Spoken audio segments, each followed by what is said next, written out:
Doctor Yunus সাহেব, আপনাকে বলছি, ইমরানের সরকারকে বসিয়েছিল আওয়ামী লীগ, আপনি কি বাউল সরকারকে বসাতে চান নাকি? যদি তাই না হয়, তাহলে বাউল নামে যারা ইসলাম আর মুসলমানদের বিপক্ষে কথা বলার জন্য প্রকাশ্যে আসবে, তাদেরকে শায়েস্তা না করলে আপনাকে শায়েস্তা করা হবে, আপনাকে শায়েস্তা করা হবে। মানিকগঞ্জের কোন ইমানদার, কোন আলেম, কোন তালিবে ইলমকে যদি কেউ হয়রানি করার চেষ্টা করো, শেখ হাসিনার মতো দেশ থেকে তাড়িয়ে দেওয়া হবে। আলহামদুলিল্লাহ, আলহামদুলিল্লাহ ওয়া কাফা ওয়া সালামুন আলা ইবাদিহিল্লাযীনা ইসতাফা, আম্মা বা'দ। ফাআউযু বিল্লাহি মিনাশ শাইতানির রাজীম। বিসমিল্লাহির রহমানির রহিম। ওয়াল্লাযীনা আমানু আশাদ্দু হুব্বান লিল্লাহ। ওয়া ক্বালা আন-নাবিয়্যু সাল্লাল্লাহু আলাইহি ওয়া সাল্লাম, লা ইউমিনু আহাদুকুম হাত্তা আকুনা আহাব্বা ইলাইহি মিন ওয়ালিদিহি ওয়া ওয়ালাদিহি ওয়ান নাসি আজমাইন, আও কামা ক্বালা আলাইহিস সালাতু ওয়াস সালাম। হেফাজত ইসলাম বাংলাদেশ মানিকগঞ্জ জেলা কর্তৃক আয়োজিত শানে তৌহিদ মহাসম্মেলনের সংগ্রামী সভাপতি পীর কামেল, মানিকগঞ্জের ওলামায়ে কেরামের মুরব্বী মুফতি সাঈদ নূর দামাত বরকাতুহুম উপস্থিত রয়েছেন।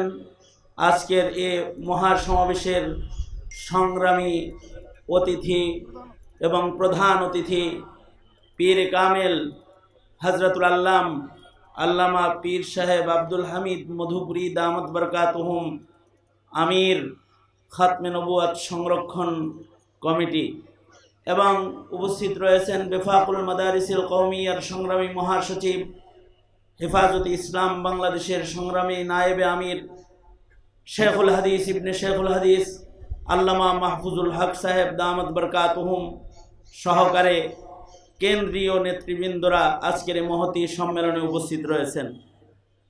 মানিকগঞ্জ জেলার প্রত্যেকটি থানা থেকে আইম্মায়ে মাসাজিদ এবং মাদারিসরা এখানে উপস্থিত হয়েছেন। এ মহাসমাবেশকে সফল করার জন্য দূর দারাজ থেকে যারা এই রৌদ্রের ভেতরে খোলা আকাশের নিচে একত্রিত হয়েছেন, এটি সকলের একটা ঈমানি মুজাহারা। সকলের হৃদয়ে যে আল্লাহ পাকের মোহাব্বত এবং নবী পাকের মোহাব্বত আছে, এটার আত্মপ্রকাশ। এখানে আমরা আজকে একত্রিত হয়েছি শানে তৌহিদ সম্মেলনে আল্লাহর মোহাব্বতে, আমরা একত্রিত হয়েছি নবীজির মোহাব্বতে, আমরা একত্রিত হয়েছি কোরআনের মোহাব্বতে। মুফতি রেজওয়ান রফিকি বিস্তারিতভাবে না বললেও কোরআন, কাবা, নবী এবং তৌহিদের উপরে যে ভ্রান্ত আকিদাগুলো বাউল সম্প্রদায়েরা লালন করে, যা খুলে ধরেছে, এরপরে আর কারোর বুঝার বাকি নাই যে শুধুই মাত্র আলেমরা না, যারা মুখে কালিমাওয়ালা হয়ে ইমানদার দাবি করে, তারা বাউলদেরকে প্রশ্রয় দিতে পারে না। সুতরাং আজকের এই জমায়েত তো ওলামা তোলাবাদের জমায়েত। আমি বলবো, যদি প্রশাসন, সরকার, তারা যদি হুঁশিয়ার না হয় এবং ওলামায়ে কেরাম তথা হেফাজত ইসলামের দাবিকে যদি না মানে, তাহলে বাংলাদেশে আবার শাপলা চত্বর কায়েম হবে, কারণ কোনো অন্যায়কে প্রশ্রয় দেওয়া হবে না। হেফাজত ইসলাম সংগঠিত হয়েছে ইসলামী মূল্যবোধকে দ্বিতীয় বৃহত্তর মুসলিম দেশে প্রতিষ্ঠিত রাখতে, আর ইসলামের দুশ্মন যারা, মুসলমানিত্বের উপরে আক্রমণ ও আঘাত যারা করে, তাদের বিষ-দাঁত ভাঙার জন্য হেফাজত ইসলাম জন্মগ্রহণ করেছে। এবং এই হেফাজত ইসলাম বাংলাদেশ 2013 থেকে শুরু করে জুলাইয়ের গণবিপ্লব পর্যন্ত যে ভূমিকা অবতীর্ণ হয়েছে, এর প্রত্যেকটি ভূমিকায়ও ছিল ইসলামের স্বার্থ, ইমানের স্বার্থ। ভোটের রাজনীতি করার জন্য হেফাজত ইসলাম নয়, হেফাজত ইসলাম ছাড়াও এদেশে ইসলামী রাজনীতির দল রয়েছে।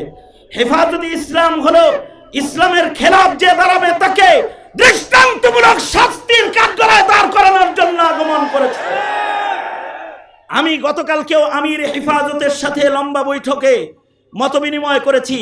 আমির হেফাজত যে কথাগুলো আমাকে বলতে বলেছেন, সেটা হলো এই তৌহিদি জনতাকে তিনি সালাম জানিয়েছেন এবং বলেছেন বাউল মতবাদের ব্যাপারে যদি সরকার সতর্ক না হয় তাহলে প্রয়োজনে তিনি মানিকগঞ্জ আগমন করবেন এবং যেই থানা এই মিথ্যা মামলা অন্যায় ভাবে নিয়ে মুসলমানদের ঈমান ইসলামের উপরে আঘাতকারীদের পক্ষে অবস্থান গ্রহণ করে তৌহিদি জনতাকে যারা ত্যক্ত করবে প্রয়োজনে তাদেরকে শাস্তি করার এক কর্মসূচি মানিকগঞ্জ জেলায় ঘোষণা করা হবে। পাশাপাশি শুনুন, সময় কম, পাশাপাশি ডক্টর ইউনূস সাহেব আপনাকে বলছি, ইমরানের সরকারকে বসিয়েছিল আওয়ামী লীগ, আপনি কি বাউল সরকারকে বসাতে চান নাকি? যদি তাই না হয় তাহলে বাউল নামে যারা ইসলাম আর মুসলমানদের বিপক্ষে কথা বলার জন্য প্রকাশ্যে আসবে তাদেরকে শায়েস্তা না করলে আপনাকে শায়েস্তা করা হবে, আপনাকে শায়েস্তা করা হবে। কেন্দ্রীয় নেতৃবৃন্দ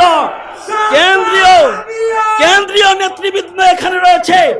আজকের মহাসমাবেশ একটি জানান দেওয়া মাত্র, আমরা জানান দিলাম মাত্র মানিকগঞ্জের পক্ষ থেকে মুফতি সাইদ নূর সাহেবের নেতৃত্বে মানিকগঞ্জের কোন ইমানদার, কোন আলেম, কোন তালেবে ইলমকে যদি কেউ হয়রানি করার চেষ্টা করো শেখ হাসিনার মতো দেশ থেকে তাড়িয়ে দেওয়া হবে।